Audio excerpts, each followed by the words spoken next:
Sol halkın içinde çıkan bir partidir. Halkın mücadelesini yürüten bir partidir. Özellikle bu topraklarda, Kürdistan bölgesinde bu halkın üzerinde 100 yıllardır devam eden gelen bir baskı, zulüm, işkence, inkar, imha politikaları devam ediyor. Bunların içerisinde işte dil sorunu var, kültür sorunu var, demokrasi var, hukuk var.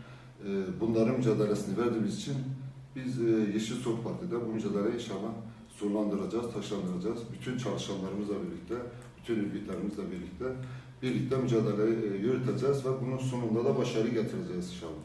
Bu ülkenin yarısını kadın arkadaşlar oluşturuyor. Yüzyıllardır özellikle kadınların üzerinde çok ciddi imha, inkar, öldürme, işte töreden gelen öldürmeler, yok saymalar, bunlar yüzyıllarda devam ediyor. Biz tamamen bunların karşısında duran bir partiyiz. Çünkü biz kadın dediği zaman normalde insan hakları olarak biz düşünüyoruz. Tamamıyla nüfusun yarısını kadınlar oluşturuyor. Bu ülkede kadınlarla birlikte mücadele ediyoruz. Kadınlar anadır, kadınlar kardeştir, bacıdır. Biz bu mücadeleyi onlarla birlikte taşlandırmak istiyoruz. Sonuçta kadın mücadelesi özgürlüğe giden bir yoldur. Eğer kadınlar olmazsa özgürlüğe mücadele yürütmemizin de bir anlamı olmayacaktır.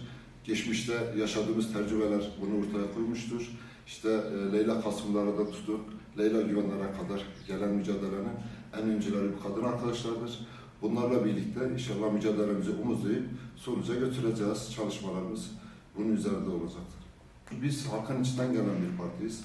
Halkın sorunlarını bilen partiyiz. Halkın sorunlarını çözme noktasında da söz vermişiz. Bu anlamda da inşallah mücadelemiz devam edecektir.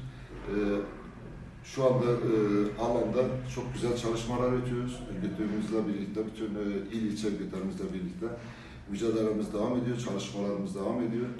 AKP'nin 21 yıllık bu halkın üzerindeki baskı, zulüm, işkencelerine son vermek için, bu halka bir nefes borusu almak için 14 Mayıs'ta inşallah Kürdistan'da biz AKP, MHP faşistliklerinin sonunu getireceğiz. Halkımız bizimle birliktedir. Halk bizimle birlikte çalışıyor. Bizim halkımıza sözümüz vardır. Bu meclise gittiğimiz zaman biz halkımıza cevap bulacağız. Zaten biz sadece mecliste milletvekili olmak için gitmiyoruz. Bu halkın mücadelesini yürütmek için gidiyoruz. Böyle bir gerçekliğimiz var. Arkamızda bu halkın desteği var. O yüzden 14 Mayıs'ta biz AKP'yi İnşallah Doğu'da, Güneydoğu'da tabela partisi yapacağız. Çünkü onların 21 yıldır bu halka verdiği hiçbir şey yoktur. Bunu halk da görüyor, halk da biliyor artık. Ortaya koydukları şu anda hiçbir projeleri yok.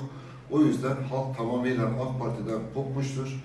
Kendine dönecektir. Bu halk birlikte mücadelemize destek vermiştir, güç vermiştir. Sonunda başarı bu halkın olacaktır.